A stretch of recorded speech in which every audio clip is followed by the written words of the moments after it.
120 सालों बाद देश में फिर लौटा स्वदेशी आंदोलन। प्रधानमंत्री नरेंद्र मोदी ने किया स्वदेशी आंदोलन का ऐलान। पहले संसद, फिर अपने संसदीय क्षेत्र से ट्रंप को दिया संदेश। आत्मनिर्भरता, देश हित और राष्ट्रीय संकल्प का स्वर किया बुलंद। 7 अगस्त 1905 को एक गुजराती ने ब्रिटिश हुकूमत के खिलाफ स्वदेशी आंदोलन का ऐलान किया था, जिसका मकसद भारत की सत्ता में कुंडली मार कर बैठे अंग्रेजी हुक्मरानों को जड़ से उखाड़ फेंकना था। 120 साल बाद आज एक बार फिर से दूसरे गुजराती ने देश में स्वदेशी आंदोलन का बिगुल फूंक दिया है, जिसका मकसद दुनिया में अपने वर्चस्व का भ्रम पाले अमेरिका को हकीकत के धरातल पर उतारकर उसकी वास्तविक हैसियत का एहसास कराना है।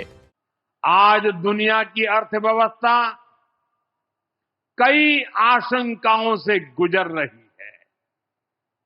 अस्थिरता का माहौल है। ऐसे में दुनिया के देश अपने अपने हितों पर फोकस कर रहे हैं। अपने अपने देश के हितों पर ध्यान केंद्रित कर रहे हैं।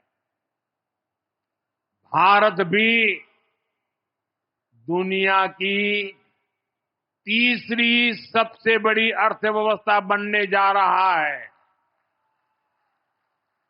इसलिए भारत को भी अपने आर्थिक हितों को लेकर सजग रहना ही है। दुनिया का नया शांति दूत बनकर नोबेल शांति पुरस्कार पाने की हसरत दिल में लिए डोनाल्ड ट्रंप अमेरिका के राष्ट्रपति बनने के साथ ही विश्व में चल रहे सभी संघर्षों पर विराम लगाने निकले थे। ट्रंप दुनिया के किसी भी युद्ध को खत्म कर शांति तो नहीं ला पाए, लेकिन भारत पाकिस्तान संघर्ष को रुकवाने का क्रेडिट दुनिया भर के अलग अलग मंचों से लेते रहे। आखिरकार जब अति हो गई तो भारत के प्रधानमंत्री ने देश की संसद से ये साफ कर दिया कि भारत पाक के बीच सीज फायर दुनिया के किसी भी नेता ने नहीं कराया था। दुनिया के किसी भी नेता ने भारत के ऑपरेशन रोकने के लिए नहीं कहा। देश की संसद से निकलकर अपने संसदीय क्षेत्र वाराणसी पहुंचे प्रधानमंत्री नरेंद्र मोदी ने सीज फायर का क्रेडिट न मिलने से झल्लाए ट्रंप को एक और झटका दे दिया है। वाराणसी में अपने संबोधन के दौरान पीएम ने कहा, आज दुनिया आर्थिक अनिश्चितताओं के भंवर में फंसी है और संकट के इस दौर में जब हर देश अपने अपने हितों को प्राथमिकता दे रहे हैं, तो भारत में भी अब हर खरीद देश हित को ध्यान में रखकर हो। पीएम ने अपील की कि अब हर भारतीय नागरिक स्वदेशी को ही अपनाए। इसके अलावा पीएम ने आत्मनिर्भरता, देश हित और राष्ट्रीय संकल्प का स्वर भी बुलंद किया। आज दुनिया की अर्थव्यवस्था कई आशंकाओं से गुजर रही है। अस्थिरता का माहौल है। ऐसे में दुनिया के देश अपने अपने हितों पर फोकस कर रहे हैं। अपने अपने देश के हितों पर ध्यान केंद्रित कर रहे हैं। भारत भी दुनिया की तीसरी सबसे बड़ी अर्थव्यवस्था बनने जा रहा है। इसलिए भारत को भी अपने आर्थिक हितों को लेकर सजग रहना ही है। जो चीज भारत के लोगों द्वारा बनी है, भारत के लोगों के कौशल्य से बनी है, भारत के लोगों के पसीने से बनी है, हमारे लिए बहुत स्वदेशी है। हमें vocal for local, vocal for local मंत्र को अपनाना होगा। हम संकल्प लें कि हम मेक इन इंडिया प्रोडक्ट्स को ही बढ़ावा देंगे। प्रधानमंत्री ने साफ किया कि अब भारत भी हर चीज को परखने के लिए सिर्फ एक ही तराजू का इस्तेमाल करेगा और वो तराजू होगी भारतीय पसीने से बनी चीजें। उन्होंने कहा कि अब वक्त आ गया है जब देश का हर नागरिक, हर दुकानदार और हर उपभोक्ता इस मंत्र को अपनाए कि हम वही खरीदेंगे जो भारत में बना हो, जिसे भारतीय हाथों ने गढ़ा हो और जिसमें हमारे देश का पसीना हो। वैश्विक अस्थिरता के दौर में भारत को तीसरी सबसे बड़ी अर्थव्यवस्था बनाने की दिशा में यह सिर्फ सरकार की नहीं, हर भारतवासी की जिम्मेदारी है।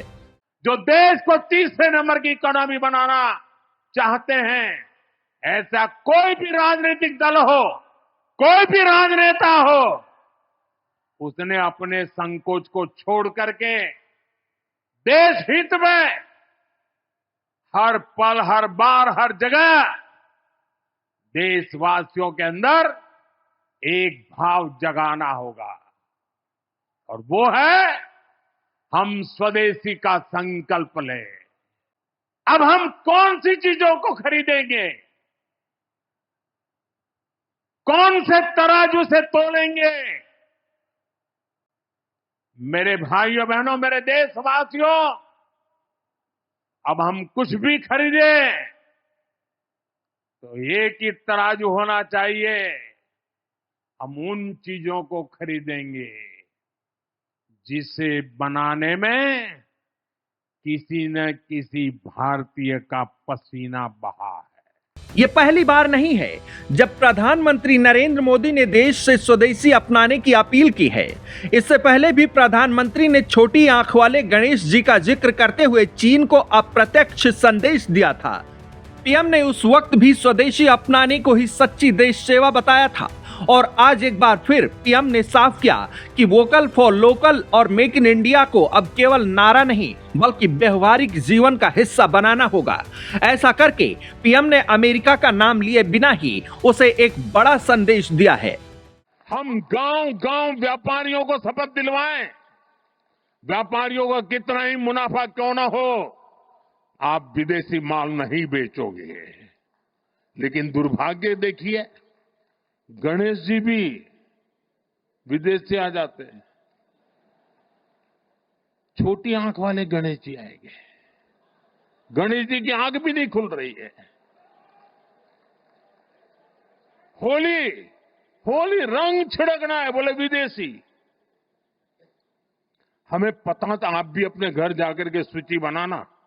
सचमुच में ऑपरेशन सिंदूर के लिए एक नागरिक के नाते मुझे एक काम करना है। आप घर में जाकर सूची बनाइए कि आपके घर में 24 घंटे में सुबह से दूसरे दिन सुबह तक कितनी विदेशी चीजों का उपयोग होता है। और मैं आज मेरे व्यापार जगत के भाई बहनों से विशेष आग्रह करना चाहता, मैं मेरे दुकानदार भाई बहनों से आग्रह करना चाहता हूं, जब दुनिया इस प्रकार से अस्थिरता के माहौल से गुजर रही है, तब हम भी, चाहे व्यापार हो, छोटी दुकान हो, कारोबार करते हो, अब हम हमारे यहां से सिर्फ और सिर्फ स्वदेशी माल ही बेचेंगे। पीएम मोदी का यह बयान ऐसे समय में आया है जब वैश्विक व्यापारिक दबाव, रूस यूक्रेन युद्ध, चीन से आयात पर बहस और अमेरिका की टैरिफ पॉलिसी जैसे मुद्दे अंतर्राष्ट्रीय मंचों पर चर्चा के केंद्र में हैं। फिलहाल पीएम के स्वदेशी आंदोलन के पीछे की हालिया और सबसे प्रमुख वजह है अमेरिका द्वारा भारत पर लगाया गया टैरिफ है। ऐसे में जानना अहम हो जाता है कि किन वजहों से आजिज होकर ट्रंप ने भारत पर टैरिफ बम फोड़ दिया। भारत पर टैरिफ की वजह अमेरिकी फाइटर जेट F-35 को खरीदने से इनकार, भारत और रूस की दोस्ती, विशेषकर तेल आयात, ट्रेड डील में भारत अमेरिका का एक मत न होना, भारत पाक सीज फायर का क्रेडिट ट्रंप को ना देना। भारत और अमेरिका के बीच यूं तो पिछले काफी समय से ट्रेड डील के प्रयास चल रहे थे, जिसमें ऐसे कई मसले थे जिन पर दोनों ही देश एक मत नहीं थे, और इस दौरान भारत ने कुछ ऐसे फैसले भी लिए जिनसे अमेरिकी वर्चस्व को धक्का लगा। अमेरिकी फाइटर जेट F-35 को खरीदने से इनकार। 20 जनवरी 2025 को ट्रंप के राष्ट्रपति बनने के बाद 12-13 फरवरी को भारतीय प्रधानमंत्री अमेरिका की यात्रा पर थे। इस दौरान ट्रंप ने उन्हें दुनिया का बेस्ट नेगोशिएटर कहकर भी बुलाया था। इतना ही नहीं, ट्रंप ने पीएम के सामने ही भारत को टैरिफ किंग भी कहा था, लेकिन ये सब महज एक पैंतरा था भारत को अमेरिकी फाइटर जेट F-35 बेचने का। लेकिन F-35 की नेगेटिव रिपोर्ट्स और वैश्विक फजीहत को देखते हुए भारत ने F-35 खरीदने से इनकार कर दिया। इनकार का एक कारण और भी था कि रूस F-35 से भी ज्यादा विश्वसनीय सुखोई 57 भारत को ऑफर कर रहा है और साथ ही उसका सीक्रेट कोड भी भारत को देने को तैयार है। अब वैलेंटाइन वीक में दिया गया ट्रंप का प्रपोजल मोदी ने ठुकरा दिया तो अमेरिकी ईगो हर्ट होना लाजिमी था। भारत और रूस की दोस्ती, विशेषकर तेल आयात। भारत और रूस की दोस्ती भी अमेरिका समेत कई पश्चिमी देशों को खटकती है। ऐसे में भारत का लगातार रूस से तेल खरीदना भी उन्हें रास नहीं आता है। अमेरिका और यू के तमाम प्रयासों के बावजूद भी रूस और भारत का तेल व्यापार जारी है। लेकिन इसके अलावा भी एक वजह है जो विशेषकर अमेरिका को रास नहीं आती है। दरअसल भारत और अमेरिका के बीच व्यापार में भारत ट्रेड बेनिफिट में रहता है। वित्तीय वर्ष 2024-25 की बात करें तो लगभग 131 अरब डॉलर के व्यापार में भारत 41 अरब डॉलर से भी ज्यादा के फायदे में रहा है। ऐसे में अमेरिका का कहना है कि भारत अमेरिका से लाभ कमाकर उसे रूस के साथ रक्षा सौदों में प्रयोग कर रूस का फायदा कराता है। ट्रेड डील में भारत अमेरिका का एक मत न होना। भारत और अमेरिका के बीच पिछले कई महीनों से ट्रेड डील को लेकर बातें हुई, जिसमें कई ऐसे सारे मुद्दे थे जिन पर दोनों देश एक मत नहीं हुए। नॉनवेज मिल्क की वजह से भारत अमेरिका के साथ कृषि डेयरी उद्योग खोलने को राजी नहीं है, जबकि अमेरिका भारत में अपने डेयरी प्रोडक्ट्स बेचने का इच्छुक है। इसके अलावा भारत का सबसे ज्यादा पेट्रोलियम आयात रूस से है, जिसे अमेरिका अपने पक्ष में करना चाहता है। अमेरिका अपने पेट्रोलियम उत्पाद भारत को बेचना चाहता है, जो उसकी भारत को रूस से तोड़ने की भी एक साजिश भी है। फिलहाल तमाम जद्दोजहद और कशमकश के बावजूद भी भारत और अमेरिका के बीच ट्रेड डील फाइनल नहीं हो पाई। भारत पाकिस्तान सीज फायर का क्रेडिट ट्रंप को न देना, टैरिफ को टालने के लिए ट्रेड डील पर चर्चा समेत तमाम रणनीतियां पर्दे के पीछे चल रही थीं। लेकिन इसी बीच भारत के प्रधानमंत्री के संसद में कहे गए एक वाक्य ने तमाम चर्चाओं और रणनीतियों को पीछे छोड़ दिया। दुनिया के किसी भी नेता ने भारत के ऑपरेशन रोकने के लिए नहीं कहा। भारत पाकिस्तान के बीच संघर्ष को रुकवाने का क्रेडिट ट्रंप ने दुनिया के तमाम मंचों पर खुद ही ले लिया। ट्रंप ने लगभग 30 बार खुद को भारत पाकिस्तान के बीच का शांति दूत बताया, लेकिन प्रधानमंत्री मोदी ने संसद की कार्यवाही के दौरान ट्रंप के इस दावे को सिरे से खारिज कर दिया तो ट्रंप बुरी तरह तिलमिला गए। पीएम मोदी के भाषण के तुरंत बाद ट्रंप की सोशल मीडिया पोस्ट सामने आती है, जिसमें वो भारत पर 25% टैरिफ का ऐलान कर देते हैं।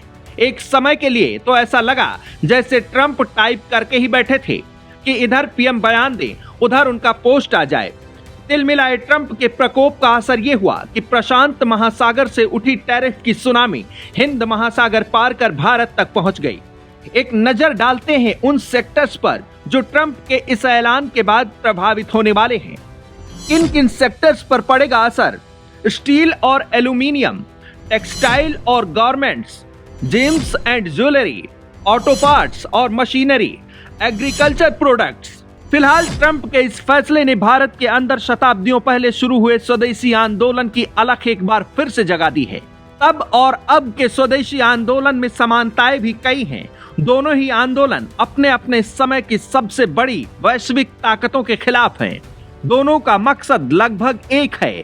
दोनों आंदोलनों के शुरू होने का महीना एक है, खिलाफत करने वाला देश एक है और दोनों का सूत्रधार भी एक गुजराती ही है।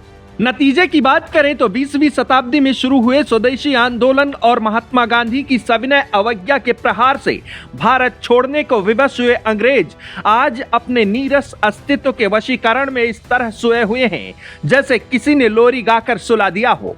उम्मीद है कि 21वीं शताब्दी में शुरू हुआ यह स्वदेशी आंदोलन भी अपने मंसूबों में कामयाब होगा और भारत के फिर से विश्व गुरु बनने की अभियान को नई उड़ान देगा।